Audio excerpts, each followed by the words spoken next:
Buenas tardes, chiquillos. Hola, ¿cómo les va? Gracias. Un boom para ti.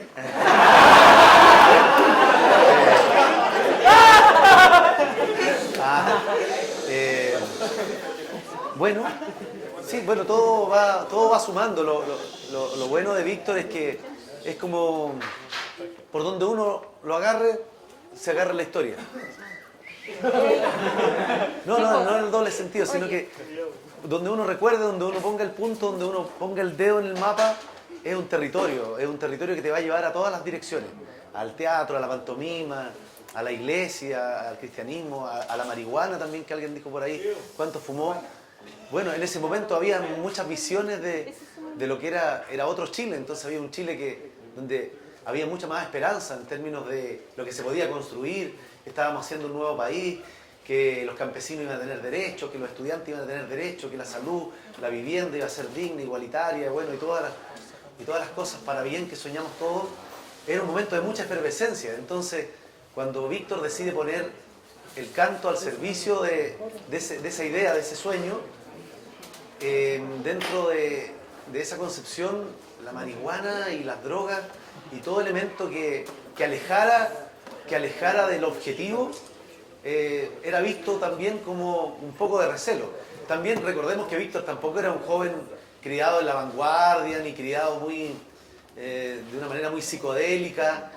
Fue criado de una manera campesina, como dijo la anterior expositora, de una manera campesina, era el menor de 5 hermanos, con una cultura donde le temían al diablo, se aparecía la Llorona en la noche, toda esa cultura campesina de contar el cuento de la Llorona, no sé, entonces con mucho miedo, los papás criaban a los niños con muchos temores, la droga representaba también una cuestión de otro mundo, como hablar de Tumbuctú, no sé, algo que nadie sabía, tú lo has hecho, no lo has hecho.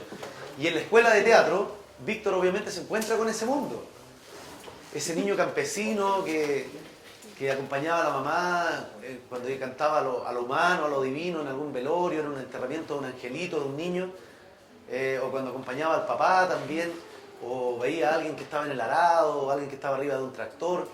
Esas imágenes, como escuché recién, se le fueron quedando, esos paisajes, esas escenografías luego en su cabeza, fueron siempre, nunca lo abandonaron. De hecho hay una canción de Víctor Jara que se llama La luna siempre es muy linda.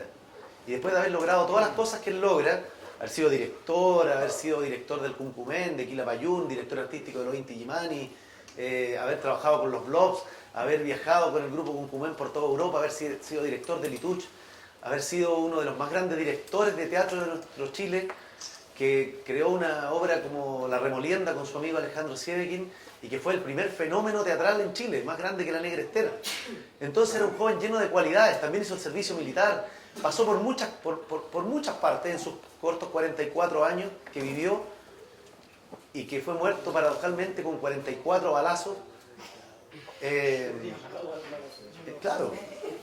¿Por qué? Porque, ¿qué pasaba? Que Víctor Jara era el ejemplo vivo de que se podía lograr ese sueño.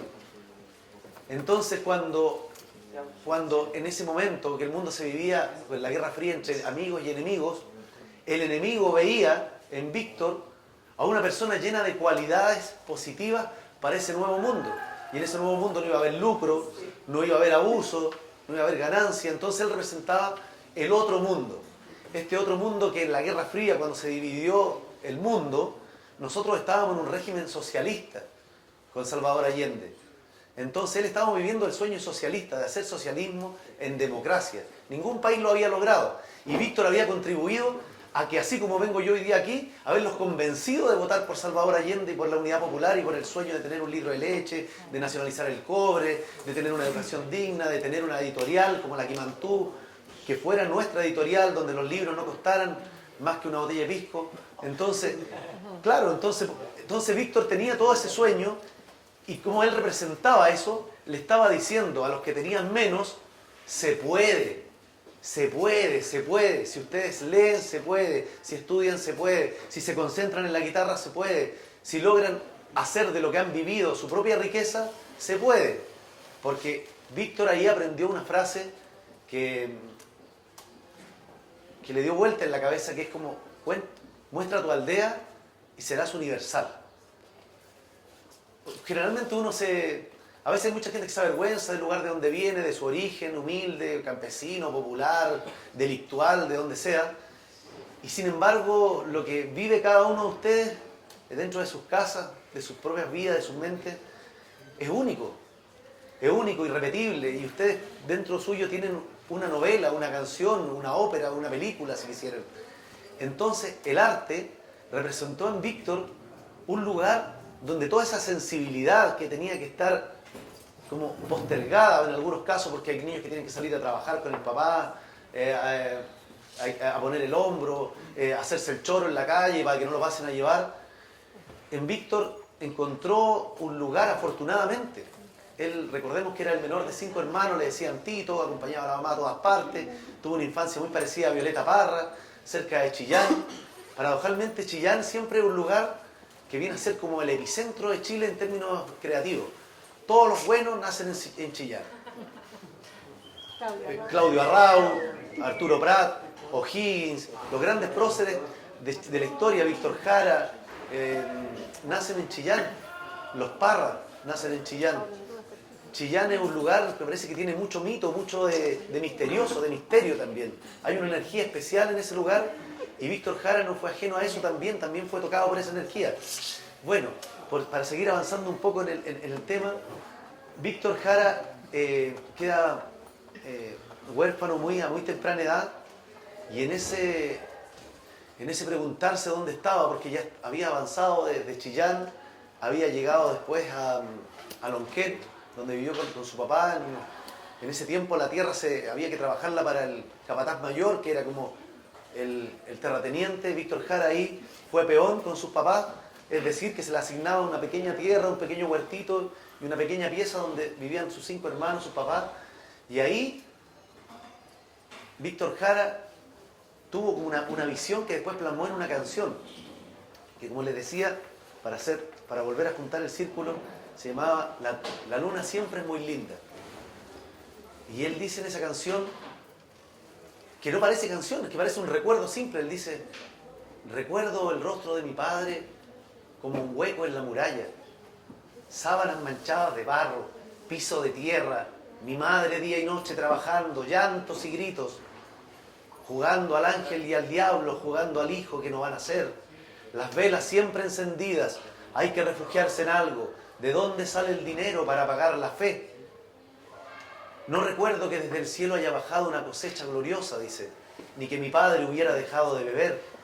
Al pobre tanto lo asustan para que trague todos sus dolores, para que su miseria la cubra de imágenes. La luna siempre es muy linda y el sol muere cada tarde, decía el poema de Víctor Jara. Si uno va a ese contexto, lo que él hace es un guión de una película. ¿Por qué? Porque él tenía las cualidades.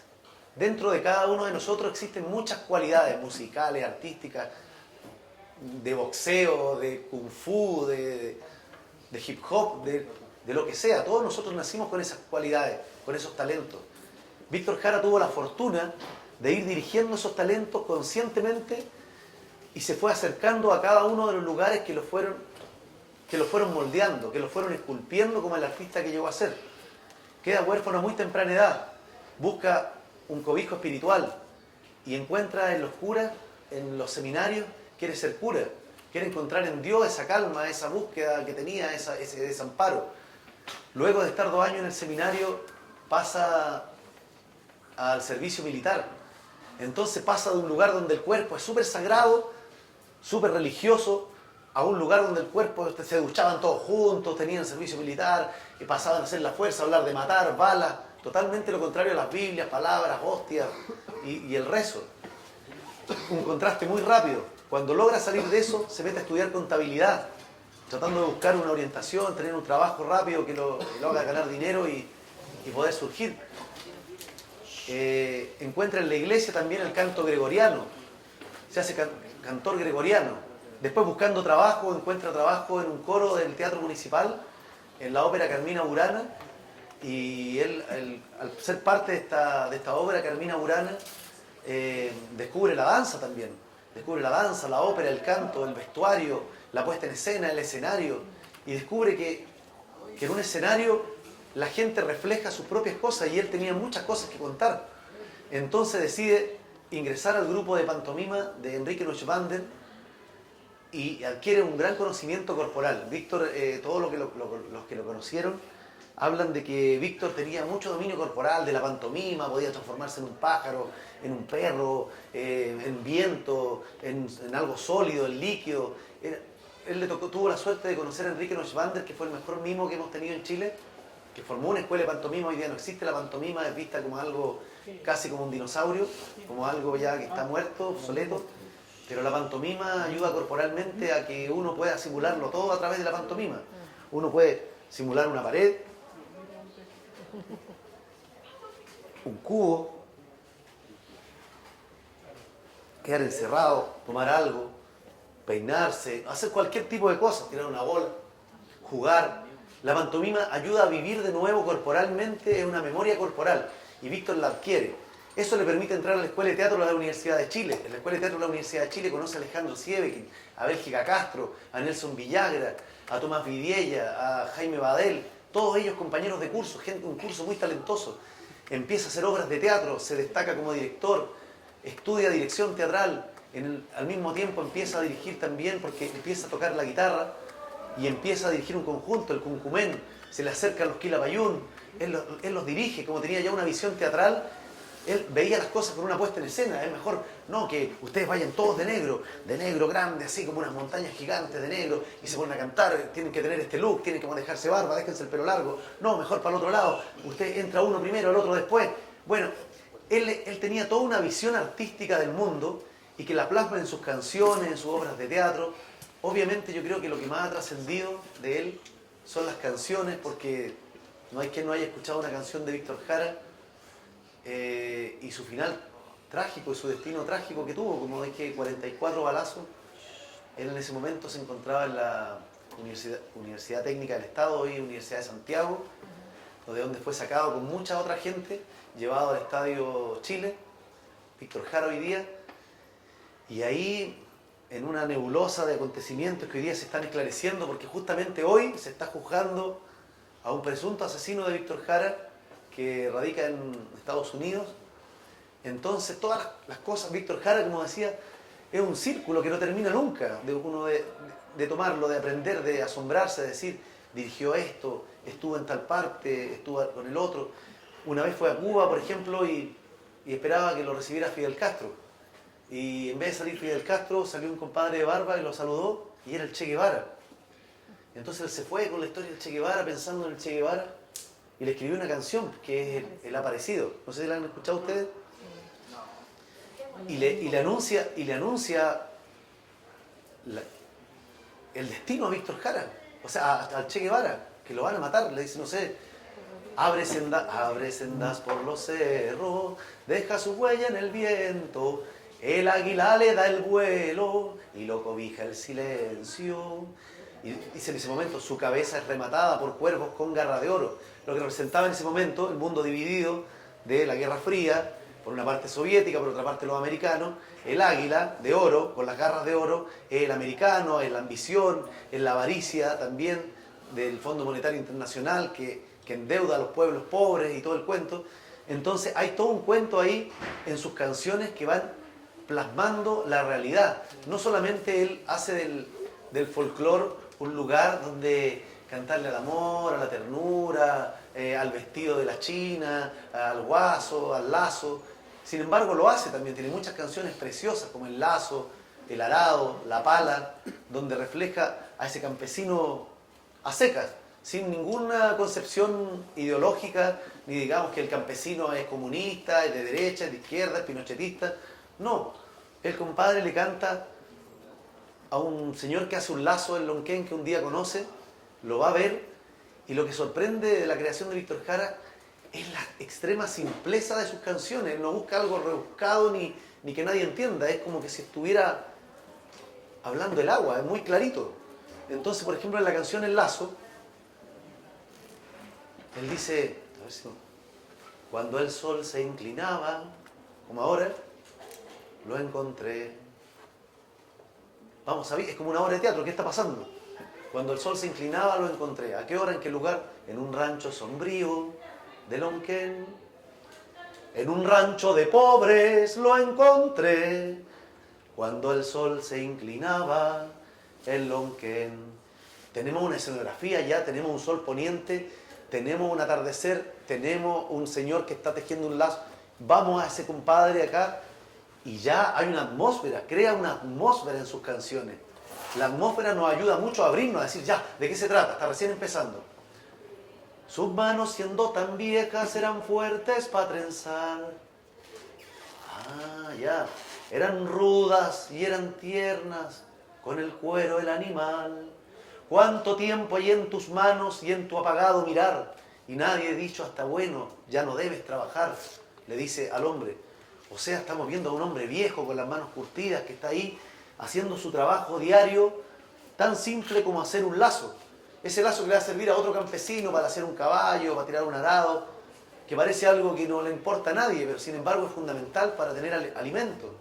Víctor Jara pone la lupa en la gente sencilla, en la gente común y corriente, en la persona que hace el lazo, en el que arrastra un arado, en un niño, en el que se hace un cigarrito, en el que va al trabajo, en el hombre que ve a través de la ventana cuando va lloviendo y dice, cuando voy al trabajo, pienso en ti, por las calles del barrio, pienso en ti, cuando miro los rostros tras el vidrio empañado, sin saber quiénes son, dónde van.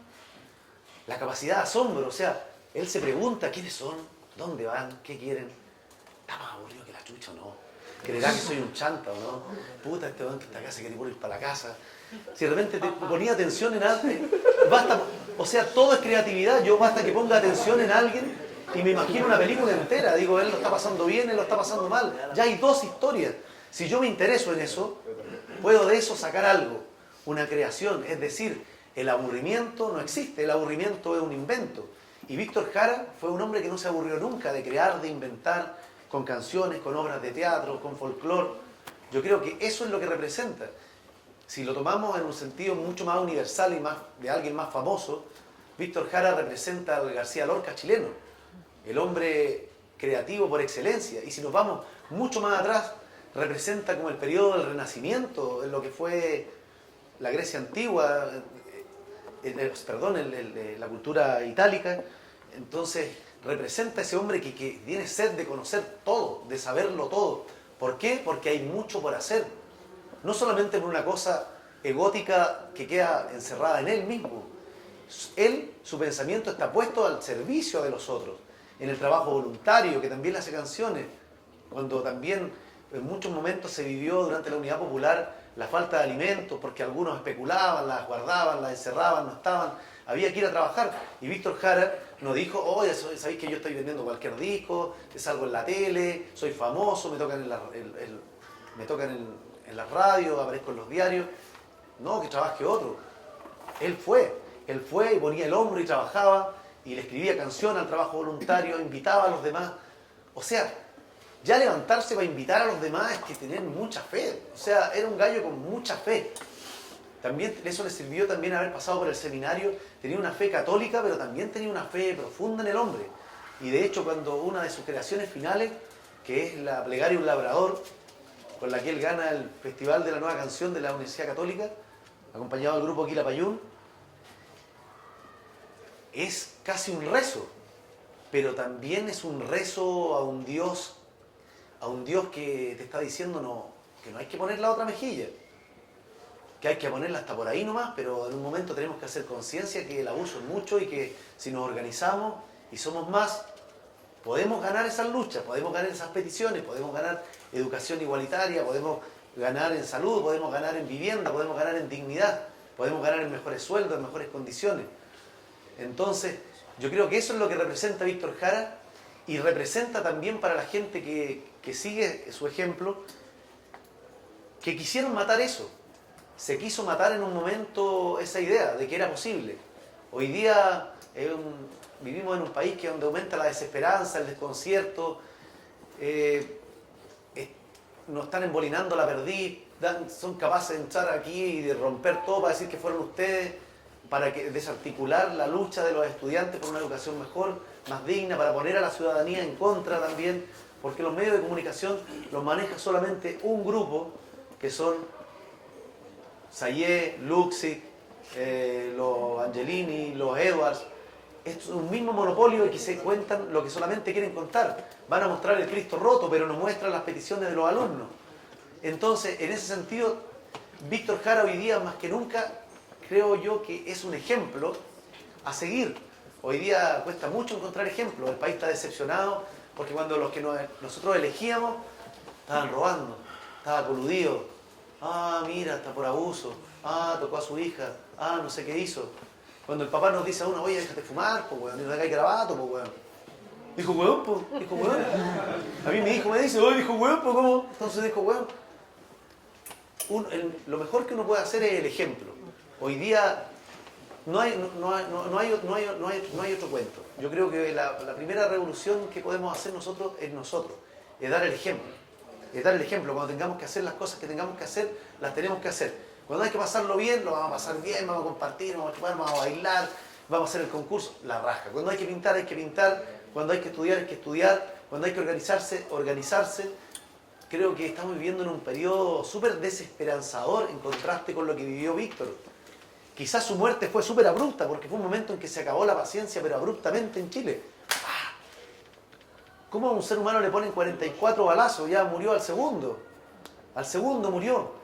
Y sin embargo, Víctor, algo pasó que una persona lo reconoció, otra persona lo reconoció en la morgue, le fue a avisar a su mujer fue, lo reconoció, logró ser enterrado, ella logró salir con su música afuera, logró ser remasterizado en otros lugares, su música llegó por casualidad al mismo estudio máster donde masterizaban los Beatles.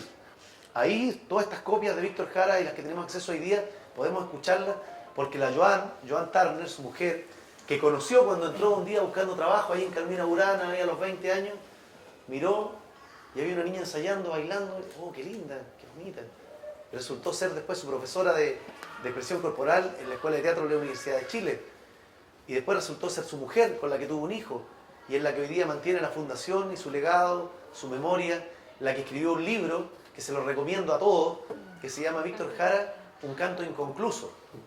Yo lo adquirí cuando tenía como su edad, unos 15 años, y se llamaba Un canto truncado. Quizás la palabra después la cambiaron, porque a lo mejor truncado es como inconcluso. A lo mejor es más esperanzador. Inconcluso, es algo que es un llamado a que otros lo terminen también, porque Víctor no está. Entonces hay un canto inconcluso, y en ese canto inconcluso, que se llama el título del libro, que se lo recomiendo para que lo lean, donde aparece toda la vida de Víctor, fotografías, anécdotas, sus canciones, las letras. Es realmente, para mí, significó, cuando lo descubrí yo como a los 12, 13 años, algo tremendo. A mí me gusta mucho la palabra, la poesía, sus canciones, lo que dicen.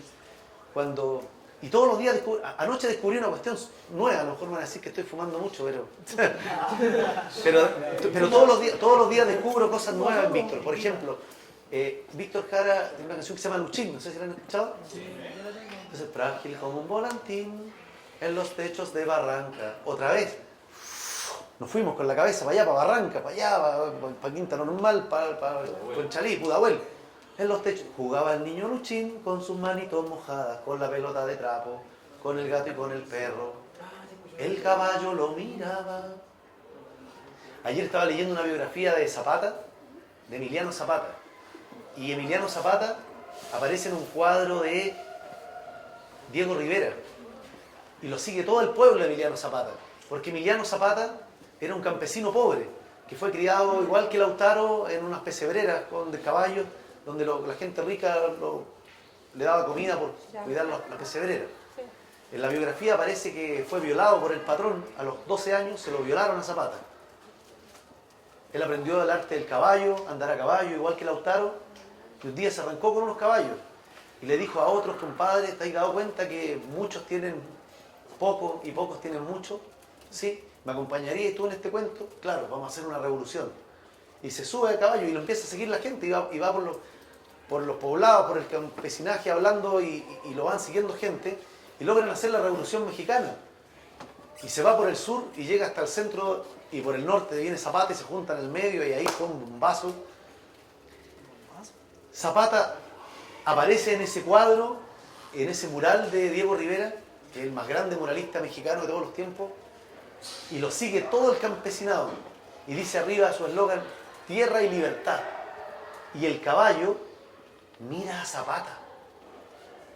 El caballo mira, y en una entrevista que yo estaba leyendo, Diego Rivera dice, sí, es que Zapata los convence a todos, así como una canción de Chabela Vargas, el buen Emiliano que amaba a los pobres quiso darles libertad, por eso los pobres de toda la tierra con él fueron a pelear. Año de 1919 en la memoria quedará del campesino como una mancha en la historia. Lo vienen siguiendo todos el año 19 para hacer la revolución. Y el caballo lo mira a él. El caballo no mira al pueblo, el caballo lo mira a él, como el elegido. El caballo es el que elige al nuevo libertador. El caballo lo miraba. El caballo lo miraba. A Luchín. Porque Luchín, en unos 18 años más, ese niño con los mocos ahí, podía ser Bolívar, podía ser O'Higgins, podía haber sido el Che.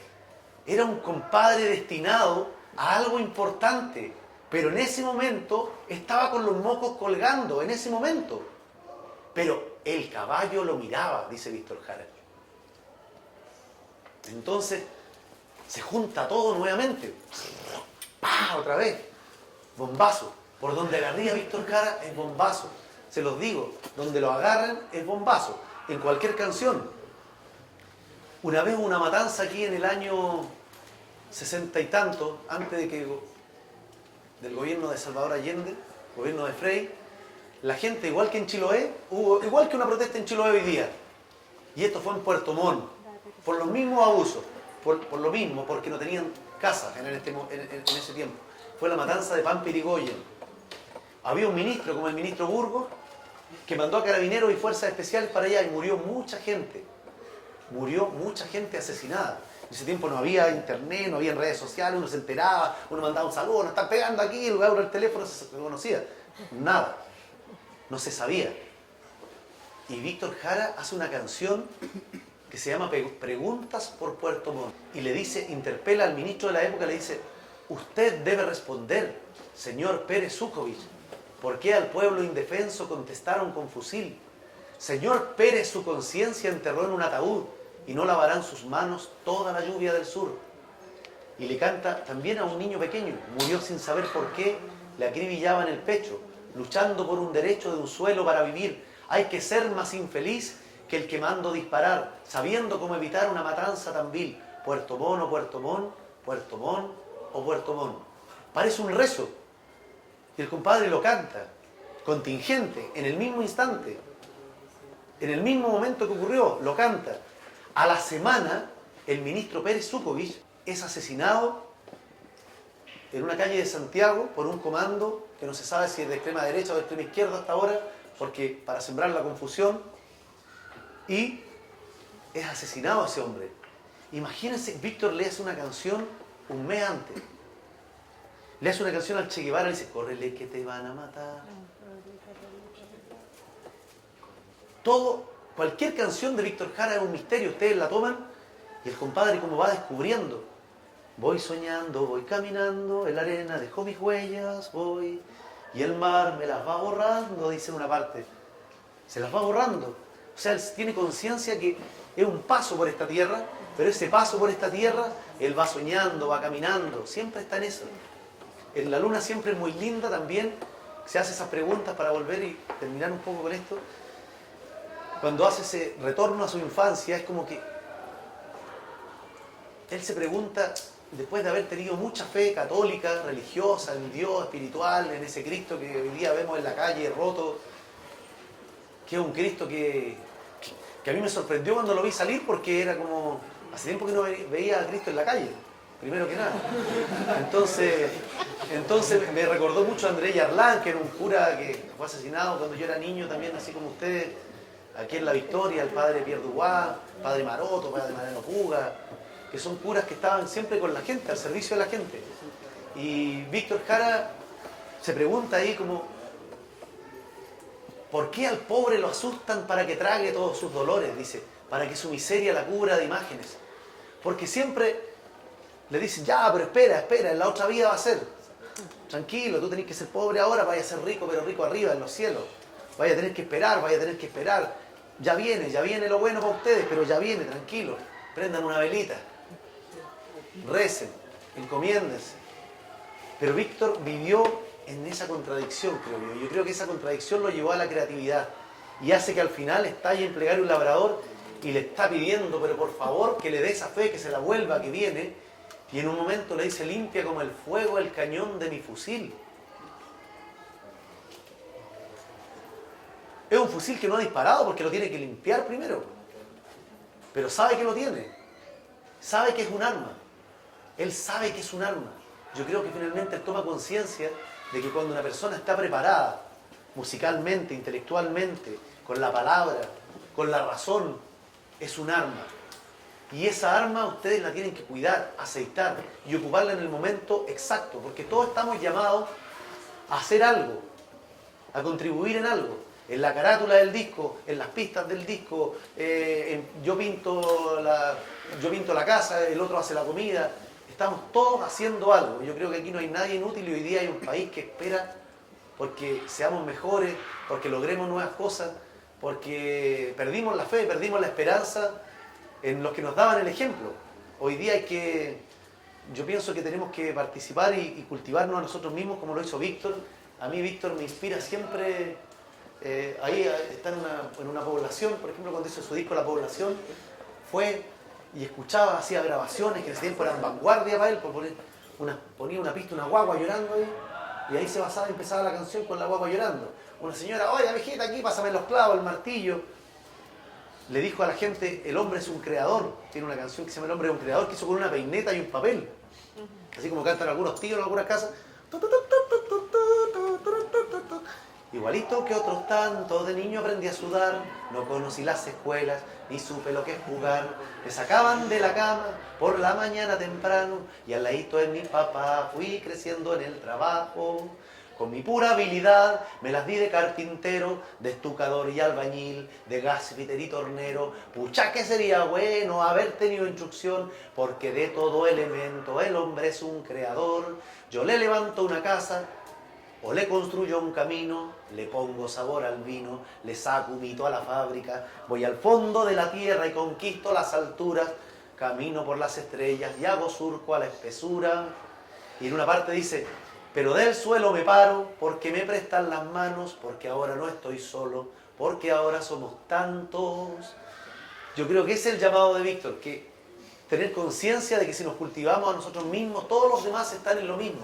Y cuando nos tomemos la mano, nos vamos a tomar la mano y vamos a ganar. Vamos a ganar esta tarea de tener una mejor educación, de tener mejor salud, de tener un mejor futuro. Eso.